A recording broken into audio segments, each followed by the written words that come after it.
Hello दोस्तों, आज हम लोग संख्याएं जो है उस पर चर्चा करते हैं। तो संख्या एक कॉन्सेप्ट है, एक अवधारणा है। कोई संख्या जैसे 5 हमने बोला, इसका मतलब वह 5 वस्तुओं को गिनने से संबंध में है या 5 वस्तुओं को इंगित करती है। तो संख्या को दो तरीके से हम रिप्रेजेंट करते हैं। एक शाब्दिक रूप में, जैसे 5 हमने लिख दिया, और दूसरा आंकिक होता है, न्यूमरल्स में। तो जब अंकों के रूप में संख्या को प्रदर्शित करते हैं, न्यूमरल्स उसको कहते हैं, और शब्दों के रूप में लिखते हैं तो न्यूमरल नेम कहते हैं। और संख्याओं के प्रकार की अगर हम बात करें, इसमें सबसे पहले आप देखिए नॉमिनल नंबर्स हैं। जैसे आपने देखा होगा प्लेयर्स जो खेलते हैं तो उनके जर्सी का एक नंबर होता है, पीछे लिखा रहता है। जैसे मान लीजिए 10 किसी का लिखा है, किसी का 11 लिखा है, तो इसी नंबर से हम उसको पहचानते हैं। अर्थात ये नंबर ही उस प्लेयर का नाम बता देती है। तो इस नंबर को हम नॉमिनल नंबर कहते हैं। दूसरा टाइप का जो नंबर है, ऑर्डिनल नंबर की बात अगर हम करें, तो जैसे कुछ लोगों का समूह है, उसमें कोई व्यक्ति विशेष किस क्रम पर है, वो ऑर्डिनल नंबर से शो होता है। जैसे मान लीजिए कोई रेस हुई है, उसमें पहले स्थान पर जो आता है उसको फर्स्ट, दूसरे स्थान पर जो आता है उसको सेकेंड, तीसरे स्थान पे आता है जो थर्ड, ये ऑर्डिनल नंबर है। अर्थात ये क्रम सूचक संख्या है जो समूह में किसी व्यक्ति विशेष या वस्तु विशेष के क्रम को प्रेजेंट करे। और तीसरा कार्डिनल नंबर है, जो आमतौर पर नंबर्स को हम पढ़ते हैं और केवल नंबर्स से ही इसको हम समझ सकते हैं, इसका मतलब रख सकते हैं। जैसे 1, 2, 3, 4 जो भी नंबर्स हम लिखते हैं, ये सारे कार्डिनल नंबर्स में आते हैं। तो ये हो गए टाइप्स ऑफ नंबर। आज हम 2 नंबर्स पे इस वीडियो में चर्चा करेंगे। जो संख्याएं हैं उसके जो प्रकार हैं, 2 प्रकार की संख्याएं, सम संख्या और विषम संख्या पर हम चर्चा करेंगे।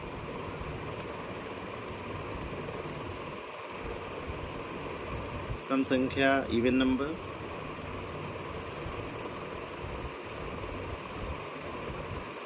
और ये ऑड नंबर।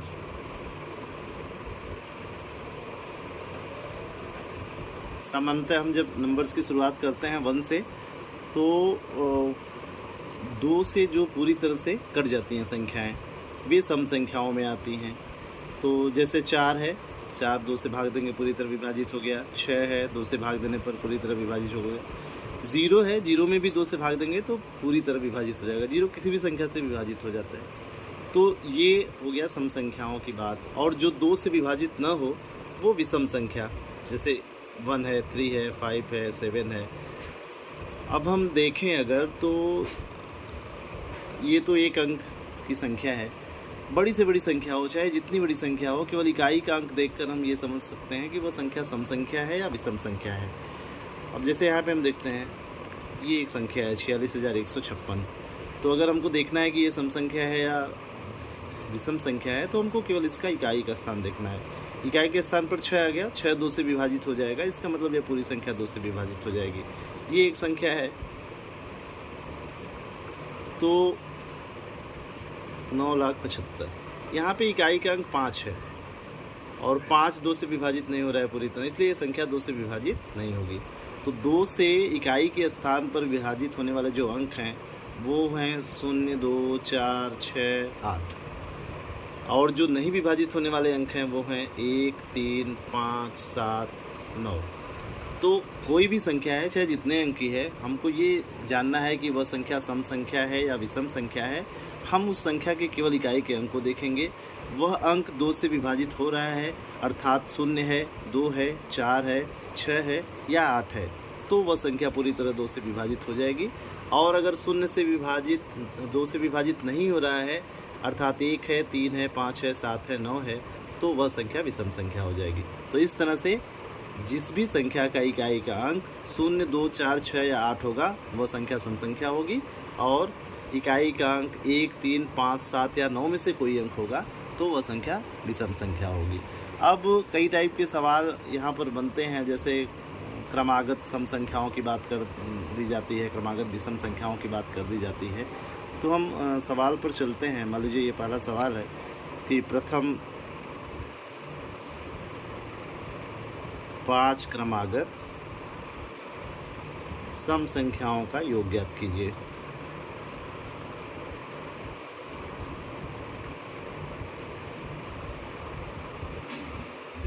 अब अगर हम बात करें संख्याओं में, सबसे छोटी सम संख्या 2 है, 2 के बाद 4 है, 6 है, 8 है और 10 है। तो इनका योग पता करना है, इनको सबको आपस में आप जोड़ दीजिए।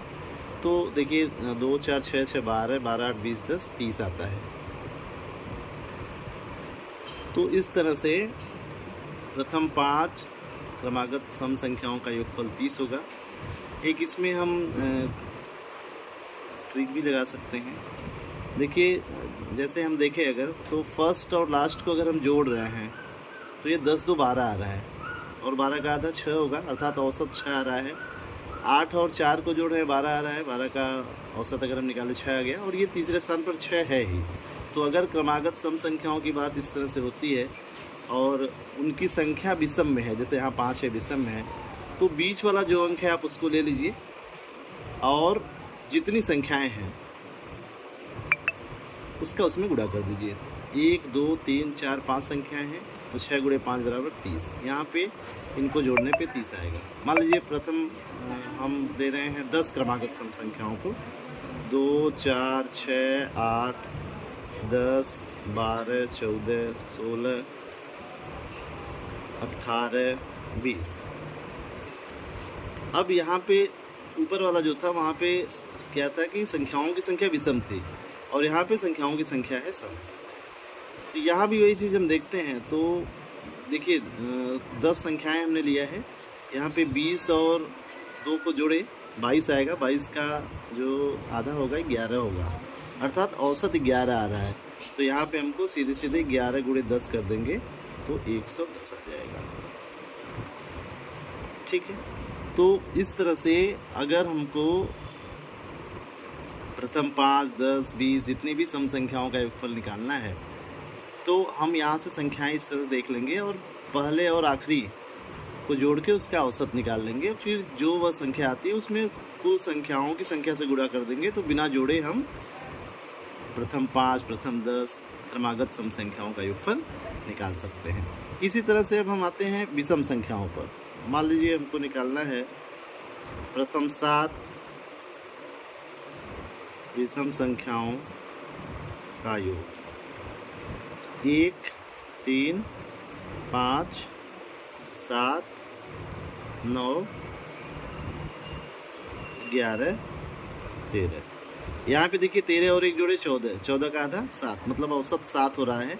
तो हम कुल मिला के हमारी 7 संख्याएं हैं, योगफल हो जाएगा 7 गुणे 7 बराबर 49। ऐसे जोड़ के भी देख लें, 13 11 24 9 33 7 40 45 13 48 से 49। तो ये तो हो गया इन विषम संख्याओं की संख्या विषम में थी। अगर सम में रहे, मान लीजिए प्रथम 6 विषम संख्याओं का योगफल हमको निकालना है, 1 3 5 7 9 11, इनकी संख्या सम में है, 6 संख्या है। तो यहाँ भी देखिए 11 1 12, 12 का जो औसत है 6 होगा, तो यहाँ आप गुणा कर दीजिए। 6 गुणे संख्याओं की संख्या भी 6 है, तो ये आ जाएगा 36। ऐसे देख लीजिए जोड़ के 11 9 20 27 5 32 3 35 1 36। तो ये एक आसान सा ट्रिक है जिसकी सहायता से हम प्रथम 5 10 या कुछ भी क्रम से क्रमागत रूप से अगर सम संख्याएं या विषम संख्याएं दी गई हैं, उनकी संख्या पता है और उनका योगफल निकालना है, तो आसानी से हम योगफल को याद कर सकते हैं। अभी इसके बाद हम आपके लिए इसका प्रैक्टिस पेपर देते हैं जिसमें आप इससे संबंधित जो भी सवाल है उसको हल करेंगे। Thank you. अब हम सम विषम से संबंधित सवाल पर चर्चा करते हैं। जैसे 3 क्रमागत विषम संख्याओं का योग 51 है, तो संख्याएं ज्ञात कीजिए। इसमें योगफल जो है 51, उसमें संख्याओं की जो संख्या है 3 उससे भाग दे देंगे तो आ जाएगा 17। अब हमको विषम संख्या ज्ञात करनी है और 17 भागफल आया है विषम है, तो 17 से एक पहले ले लेंगे एक बाद में, अर्थात 15 17 19 3 संख्या हो गई। 5 क्रमागत सम संख्याओं का योग 30 है, तो संख्याएं ज्ञात कीजिए। तो यहाँ पे 30 में भाग दे दिया हमने, 5 से 6 आ गया। सम संख्या हमको ज्ञात करनी है और जो आया है वो भी सम संख्या है और कुल संख्याएं 5 ज्ञात करनी है, तो 6 हमने लिख लिया एक 6 हो गया और 4 और लिखनी है, तो 2 6 से पहले की सम संख्या 2 4 और 2 6 से बाद की 8 10 लिखिए। तो ये संख्याएं हो गई। अब फिर जैसे अगला प्रश्न है, 4 क्रमागत विषम संख्याओं का योग 40 है, तो संख्याएं ज्ञात कीजिए। 40 में 4 से भाग दे दिया, 10 आ गया। लेकिन 10 एक सम संख्या है, अर्थात 10 तो लेना नहीं है, लेकिन जो 4 संख्याएं होंगी विषम, उसमें से 2 10 के पहले की विषम संख्या है, 2 10 के बाद की, अर्थात 7 9 और 11 13, ये 4 क्रमागत विषम संख्याएं हो गई। एक और प्रश्न है, 6 क्रमागत सम संख्याओं का योग 42 है, संख्या ज्ञात कीजिए। तो 42 में 6 से भाग दीजिए, 7 आ गया। 7 विषम संख्या, इसको लेना नहीं है हमको, क्योंकि सम लेना है। तो सम संख्याएं 6 लेनी है, 7 के पहले की 3 हो जाएंगी, 3 बाद की, 2 4 6 और 8 10 12। तो इस तरह से ये क्रमागत सम और विषम संख्याओं के योग से संबंधित प्रश्न है। इसको हम आसानी से हल कर सकते हैं। ये अगर टैक्टिक से याद रहेगी तो हम आसानी से इसको हल कर सकते हैं। इसके बाद कुछ प्रैक्टिस सेट हम वीडियो में रहेगा, आप लोग इसको हल कीजिए। उसके उत्तर भी नीचे दिए हुए हैं।